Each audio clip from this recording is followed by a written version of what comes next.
Bonjour à tous et bienvenue dans ce Morning Bull live. Nous sommes le 7 juillet 2022 et puis principalement, qu'est-ce qu'il faut retenir de la séance d'hier? Eh bien, on a beaucoup attendu, alors surtout aux États-Unis, on a beaucoup attendu pour avoir finalement pas grand-chose comme réponse, puisqu'on a beaucoup attendu ces minutes du FOMC meeting qui était la pierre angulaire de la session d'hier.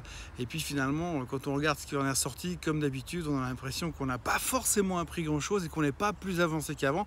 Donc qu'est-ce qu'on va faire maintenant? Eh bien, on va attendre les non-farm payrolls de demain.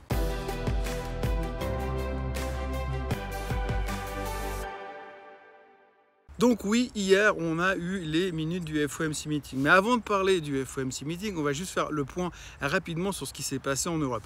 Donc en Europe, ce qui s'est passé, c'est qu'on s'est pris une tôle la veille. On est allé chercher les plus bas du marché, comme on l'a vu sur le graphique hier et comme on le revoit encore potentiellement sur le graphique maintenant, par exemple le DAX. Eh bien, on a ce repli assez massif. On a tenu les bas et on n'a pas voulu lâcher. On n'a pas voulu aller casser les plus bas.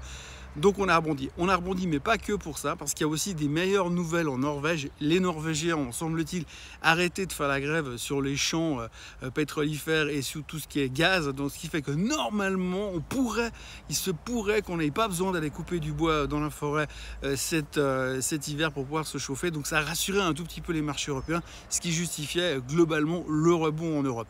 Après, les Européens, ils ont fait comme d'habitude, hein, ils ont fait comme les Américains, ils ont attendu pour voir ce qui allait se passer hier soir aux États-Unis et qu'est-ce qu'elle allait nous donner comme information ces minutes du FOMC meeting.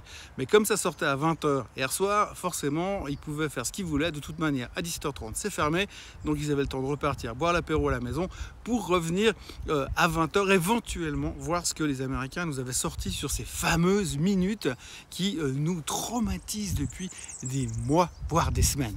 Surtout des semaines. Donc oui, hier soir, les minutes du FOMC meeting sont sorties et encore une fois, ce qui était relativement hilarant, j'ai envie de dire, c'est que finalement, on n'a rien appris du tout. Parce que c'est clair que déjà, il y a une bonne chose qu'il faut retenir, c'est que les minutes du FOMC meeting, ça date du meeting du FOMC meeting du 15 juin, donc il y a 3 semaines. Et donc si on prend ce qui s'est passé il y a 3 semaines, surtout ce qui s'est passé entre deux, il s'est passé plein de choses. Parce que non, il y a 3 semaines, le pétrole était à 123 3/4, donc au niveau inflationniste, c'était pas tout à fait pareil. Le Bitcoin était encore à 27 000, la BNS n'avait pas encore commencé son cycle de hausse des taux. Bref, on n'était pas du tout dans le même monde, donc c'était complètement différent.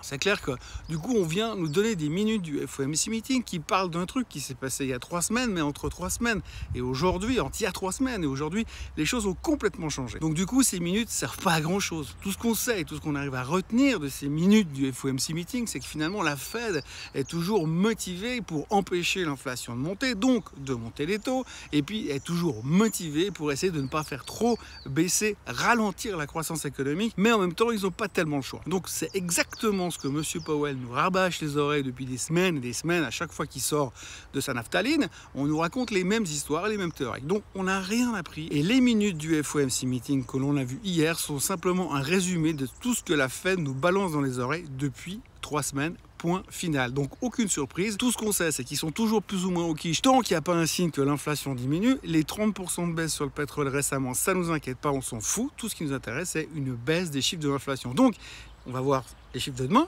les non-farm payrolls, et puis on verra aussi les chiffres du CPI la semaine prochaine. Mais d'ici là, on peut savoir, c'est que les chiffres les minutes du FOMC meeting ne nous ont rien apporté du tout, sauf le fait que dans l'état actuel, la Fed va continuer à monter les taux lors du meeting de la fin du mois de juillet. Et la Fed va continuer à monter les taux de 0,5 ou de 0,75%, maintenant en train de se bagarrer entre ces deux chiffres. Mais en gros, point barre, on va encore attendre demain et probablement la semaine prochaine pour en savoir un petit peu plus sur cette foutue inflation. Autrement, l'autre sujet du jour, c'est le pétrole. Alors le pétrole, vous l'avez vu, on en a parlé, on en a beaucoup parlé, on en parle beaucoup parce que tout le monde y va de son target.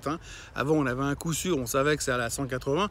Maintenant, on a un coup un peu moins sûr puisque finalement, on sait, d'après les analystes, qu'on peut aller soit à 65, soit à 130. Hier, on a eu un gros rapport de Goldman Sachs qui ont dit que là, on était clairement dans une phase de survente au niveau du baril et qu'il fallait commencer à racheter pour avoir un target à 130 $, pour la fin de l'année. Vous avez Deutsche Bank qui est venu sortir un target à 107 et vous avez derrière, on le sait déjà, Citibank qui a annoncé un target à 65 pour la fin de l'année. Donc en gros, vous avez le choix. Vous avez 3 analyses différentes. sur la même situation actuelle, et c'est sur ces 3 analyses différentes, il y en a un qui vous dit que ça va en haut, un qui vous dit que ça va en bas, et puis un qui vous dit que plus ou moins ça va rester là où on est aujourd'hui. Donc en gros, là aussi, le pétrole, surprise, surprise, on verra. Mais en tout cas, ce qu'il faut retenir, c'est que le baril aujourd'hui à 99 $ et des poussières est rentré en bear market aussi, oui, parce que depuis les plus hauts, eh bien, on est en bear market sur le pétrole. Donc ça, c'est pas forcément une bonne nouvelle, mais en même temps, c'est une bonne nouvelle parce que c'est positif pour l'inflation. Donc c'est rassurant pour la suite. Bref, on est toujours un peu dans notre espèce de micmac. Pour l'instant, le S&P, le Nasdaq, les indices américains ont l'air de tenir le choc, mais on attend d'avoir plus d'informations pour essayer de prendre une décision qui nous permettra d'avoir une espèce de cohérence dans nos esprits pendant, en tout cas, allez, 2 jours. Voilà, autrement, il faut reconnaître que pour l'instant, on est vraiment dans un marché qui est focus et concentré sur tout ce qui est thématique inflationniste, taux, macro. C'est vraiment la seule chose qui nous intéresse pour l'instant. On ne s'occupe pas trop de ce qui se passe à côté. Il faut quand même noter au passage que en France, on est en train de vouloir nationaliser de nouveau EDF, le ramener dans le giron de l'État. Oui, parce qu'aujourd'hui, l'énergie est devenue quelque chose de très très important. On ne sait même pas comment on va passer l'hiver. Donc ça, c'est déjà une première chose. On a vu aussi que l'euro-dollar qui est en train de se péter la figure, enfin, qui continue de se péter la figure et qui se rapproche de la parité, favorise tout ce qui est exportation. Pour ceux qui ont encore des trucs exportés de l'Europe à ailleurs, eh bien aujourd'hui, l'euro-dollar est favorable à eux. On l'a vu typiquement sur des comportements sur des boîtes comme Safra ou comme Airbus hier en France. Donc globalement, ça tient relativement, enfin, ça reste un petit peu le centre de la motivation. On notera aussi que Rivian a annoncé des très bonnes ventes qui a surpris le marché. Le titre a pris 10%. 10%, tout est relatif par rapport au fond du trou où il était. Ils ont quand même vendu 4000 voitures sur le dernier trimestre. C'est énorme, 4000 voitures, c'est monstrueux. Donc très bonne nouvelle chez Rivian. Et puis on est obligé de signaler encore le fait que monsieur Elon Musk a donc annoncé qu'il avait 2 enfants de plus. Enfin, il n'a pas annoncé, mais on a apparemment découvert qu'il avait 2 enfants de plus avec une de ses responsables exécutifs chez Neuralink.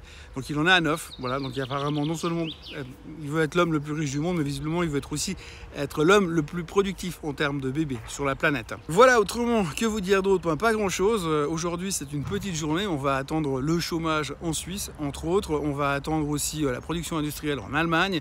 Et puis ce soir, on aura tous les chiffres des inventaires pétroliers qui sortiront. On aura également les jobless claims aux États-Unis comme tous les jeudis. Donc il faudra observer tout ça attentivement, mais ne nous le cachons pas, ce qui nous intéresse le plus aujourd'hui, c'est clairement les non-farm payrolls de demain. On attend quelque chose comme 250 000 nouvelles créations d'emplois. Et évidemment, s'il y en a beaucoup trop, ça sera inflationniste et on va commencer à flipper.